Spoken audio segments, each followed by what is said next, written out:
சென்னை பெரம்பூர் வேணுகோபால் சாமி கோவில் தெருவை சேர்ந்தவர் ஆம்ஸ்ட்ராங் அவர்கள். 52 வயதான அவர் பகுஜன் சமாஜ் கட்சியின் மாநில தலைவராக இருந்து வருகிறார்.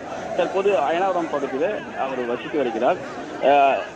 நேற்று வேணுகோபால் சுவாமி தெருவில் உள்ள அவரது பழைய வீட்டை இடித்து கட்டுமான பணியானது நடைபெற்று வருகிறது. அதை தினமும் பார்வையிடுவதை வழக்கமாக கொண்டிருந்த நிலையில் நேற்றும் தனது நண்பர்களுடன் பேசிக் கொண்டிருந்த போது திடீரென இருசக்கர வாகனத்தில் 6 பேர் கும்பல் ஆம்ஸ்ட்ராங்கை கத்தியால் தரமுறையாக வெற்றியிட்டு தப்பி சென்றார்கள். இதை தடுக்க வந்த ஆம்ஸ்ட்ராங்கின் நண்பராக இருக்கக்கூடிய வீரமணி மற்றும் பாலாஜி ஆகியோருக்கும் முதுகு மற்றும் காலங்கள் ஏற்பட்டது. ரத்த வெள்ளத்தில் இருந்த ஆம்ஸ்ட்ராங்கை மருத்துவமனையில் சேர்த்த நிலையில் அவர் சிகிச்சை பலனின்றி உயிரிழந்தார். தற்போது அவரது உடலானது மருத்துவமனையில் ராஜீவ்காந்தி மருத்துவமனையில் பிரேத பரிசோதனை செய்யப்பட்டு அவரது உறவினரிடம் ஒப்படைக்க தயாராக வைக்கப்பட்டிருக்கிறது. ஆனால் அவரது ஆதரவாளர்களும் உறவினர்களும் அவரது உடலை வாங்க மறுத்து தொடர்ந்து போராட்டத்தில் ஈடுபட்டு வருகிறார்கள். குறிப்பா நேற்று இந்த வழக்கில் 8 நபர்கள் கைது செய்யப்பட்டார்கள். 8 நபர்கள் ஆற்காடு சுரேஷின் சகோதரர் கூடிய பாலு தலைமையிலான உறவினர்கள் தாங்கள் தான் இந்த கொலையை செய்ததாக காவல்துறை சரணடைந்த நிலையில் அவர்களை கைது செய்து விசாரணைகளை மேற்கொண்டார்கள்.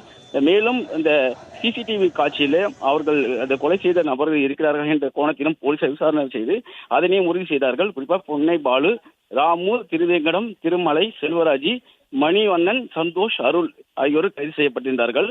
இதுல திருமலை என்பவர் தான் ஆம்ஸ்ட்ராங்கின் நடவடிக்கைகளை கண்காணித்து அவருக்கு இந்த கொலை சம்பவத்திற்கு ரூட் எடுத்து கொடுத்தவர் என்பது தகவலையும் வெளியாக இருக்கிறது. அது மட்டும் இல்லாமல் அருள் என்பவர் வழக்கறிஞராக இருப்பதாகவும் அவரும் இந்த கொலை வழக்கில் சம்பவத்தில் ஈடுபட்டு இருப்பதும் தெரிய வந்திருக்கிறது. அருள் என்பவர் ஆற்காடு சுரேஷின் உறவினர் என்றும் கூறப்படுகிறது.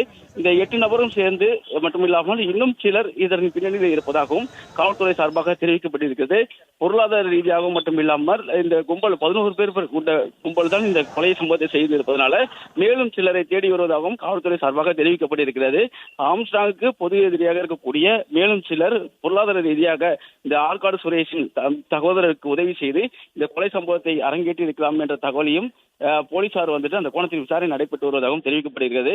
அது மட்டும் இல்லாமல் நேற்று ஆற்காடு சுரேஷின் பிறந்த நாள் என்பதனால அந்த பிறந்த நாளிலே அவரு அந்த ஆற்காடு சுரேஷின் கொலைக்கு பழிவாங்கும் விதமாக இந்த கொலை சம்பவத்தை அவர் அரங்கேற்றிருப்பதாக கைதான பாலு காவல்துறையில் வாக்குமூலம் அளித்திருக்கிறார். குறிப்பா பிறந்த நாள் அல்லது நினைவு நாளாக வருகின்ற ஆகஸ்ட் 18ஆம் தேதி அவரது நினைவு நாள் வருகிறது. 1ஆம் ஆண்டு நினைவு நாள் வருகிறது. அந்த நினைவு நாளுக்குள்ளாக இந்த ஆம்ஸ்ட்ராங்கை பழித்திருக்க காத்திருந்ததாகவும் ஆம்ஸ்ட்ராங்கின் ஆதரவாளர்கள் மட்டுமில்லாமல் இந்த ஆற்காடு சுரேஷின் கொலை வழக்கில் முக்கிய குற்றவாளியாக இருக்கக்கூடிய ஜெயபால் அவருடைய ஆதரவாளர்களும் தொடர்ந்து தனது வீட்டின் அருகே தங்களை மிரட்டி வந்ததாகவும் அதன் காரணமாக தனது மனைவியும் உயிர் பயத்தில் தன்னை விட்டு பிரிந்து சென்றதாகவும் தனது அண்ணனும் இறந்துவிட தனது மனைவியும் தன்னை விட்டு பிரிந்து செல்ல காரணமாக இருந்த இவர்களை பழிவாங்க காத்திருந்ததாகவும் கூறப்படுகிறது. அதன் அடிப்படையில் தான் பிறந்தநாள் அன்று கொலை செய்வதற்கு திட்டமிட்டு பல நாட்களாக நோட்டமிட்டு இந்த கொலை சம்பவத்தை அரங்கேற்றிருப்பதாகவும் தெரிய வந்திருக்கிறது.